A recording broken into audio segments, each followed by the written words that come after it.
How does Germany view China's aggressions in the West Philippine Sea? German Ambassador Andreas Pfaffernoschke joins us now for more on this and other pressing issues. Ambassador, welcome to Asia and welcome to the Philippines. Thank you very much and welcome. Let me say thank you very much for having me today here. Guten Abend. And magandang gabi. That is good evening in German. But of course, before we get into this very pressing issue and critical issue of the West Philippine Sea, how is it like so far being in Asia, your first assignment in the region and in the Philippines? I'm really happy to be here. It's a great experience. I'm here for a bit less than 4 weeks, and I love it. I love the Philippine people. I love the hospitality. I love the city of Manila, which is very vibrant. I come from Africa, a completely different environment, so I'm really happy to be here. And I'm not only happy to be here because people are so nice, but because I'm in a geostrategic environment, and you already referred to that, which is really interesting. Very interesting indeed. A lot of geopolitical tensions because of China's bullying tactics against the Philippines, its continuous harassment and aggression in the West Philippine Sea. What is the stand of Germany on this very critical issue? You know, Germany is an enthusiastic defender of the international world order based on the Charter of the United Nations. And that means international law is clear on that. The West Philippine Sea, this part of the South China Sea is the exclusive economic zone of the Philippines. So every right to the Philippines to do what you have just done. There's the 2016 Arbitral Award, which is completely supported by Germany, which clearly says this part is your part and everything you do in this part is correct. Germany's German embassy issued a statement on the 6th of August after the incident on the 5th of August when the Chinese Coast Guards blocked Philippine ships with water cannons, and we clearly expressed our concern. And what happened yesterday with the new attempt, the new successful attempt I might say, and congratulations for that, is exactly again concerning because the Chinese again blocked your ships. Germany is one of the key Western forces of the world. What is it doing to help the Philippines fortify its defenses in the West Philippine Sea and amid these geopolitical issues? Well, first let me say, as I just said, we 100% support the legal point of view of the Philippines in every fora and everywhere we can. What can we do practically? Yes. We, for example, support the Philippine Coast Guard by the delivery of drones, surveillance drones that help you to survey, to observe what's going on in the West Philippine Sea. We are offering 2 drones so far. This program will be extended to give you more drones to help the Philippines, the Philippine Coast Guard, surveying the sea water of the Philippines. Apart from these drones, are we likely to see more military cooperation between the two countries? You know, Germany is not so much a military power in the region. There are many others. Yes. Germany is far away. We have a little marine. So what we will try to do is, for example, supporting the Philippine point of view, the Philippine legal point of view, by port calls of German ships, which of course, from time to time, cross the region, because we have every interest in keeping the South China Sea a free area for all ships of the world. We are a trading nation. We depend on world trade. We depend on the freedom of navigation everywhere in the world, including in the South China Sea. What is really very important, Ambassador, is that Germany is ready to help if there's a threat to regional peace and stability. Yes.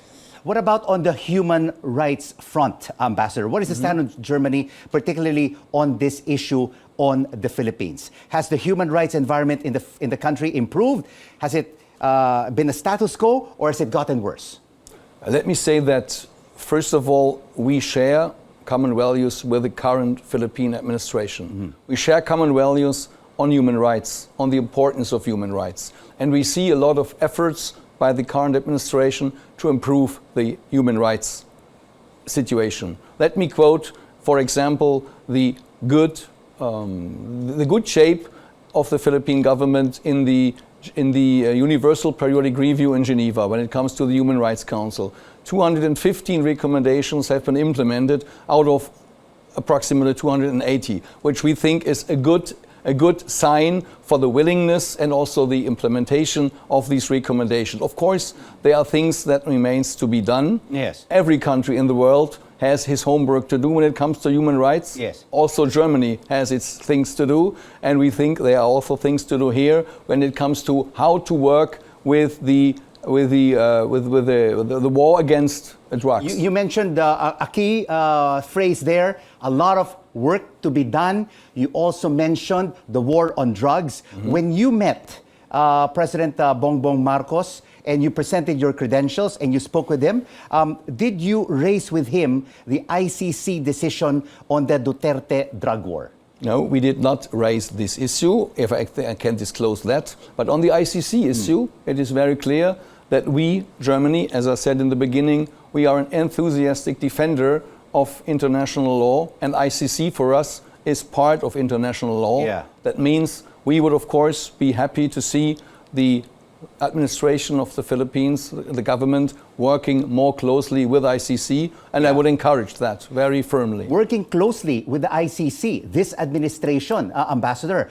But the President already said that the government is done with the ICC, the International Criminal Court, after its Duterte decision. What does it say then about the Philippines government's beliefs on human rights, if you say that it is not as bad as the previous administration? Yeah, on this I only again can say that we would very much encourage a closer cooperation with the ICC, and I would invite the Marcos administration to review this decision that they have taken.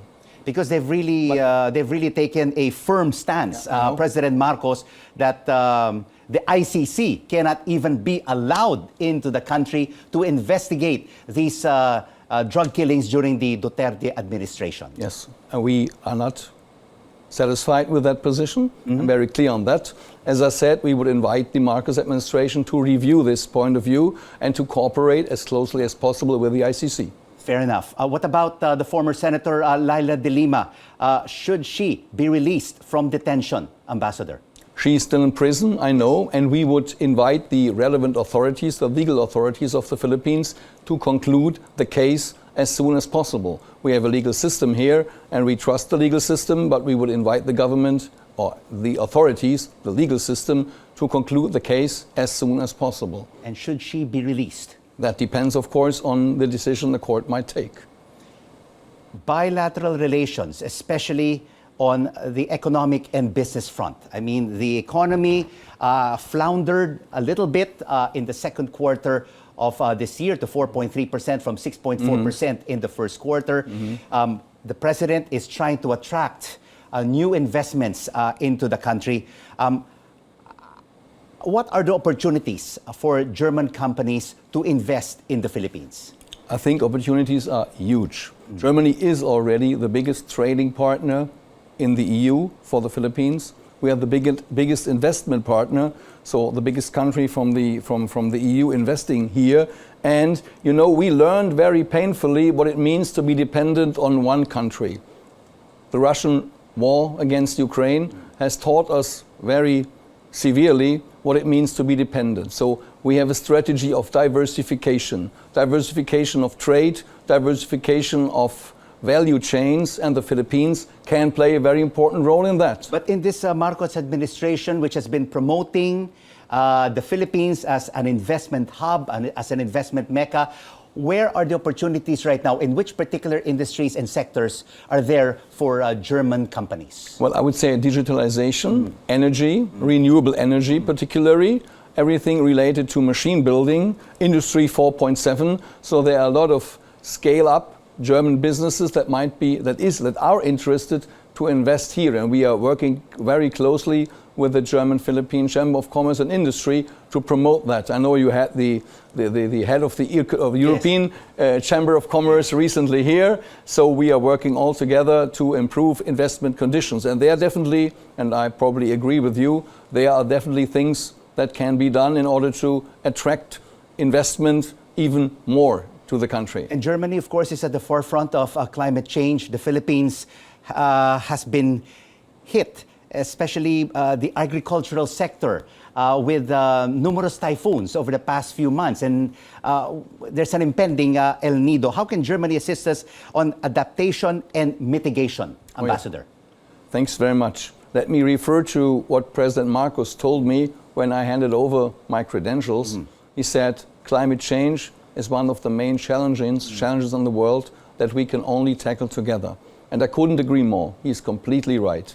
Germany already has a lot of programs with the Philippines to support mitigation and adaptation. We currently have programs on approximately 50 million euros, and 35 million euros in addition are in the pipeline. So we do a lot of projects very much on the ground to help the Philippines to adapt and to mitigate climate change. And in addition to that, we have had the first climate consultations in April of this year on government level, which will be continued in order to even better coordinate and to see together what we can do to adapt and mitigate to climate change. Ambassador, thank you so much for covering a lot of ground on German-Philippine relations, and welcome to the Philippines. Thanks again. German Ambassador to the Philippines, Andreas Pfaffernoschke.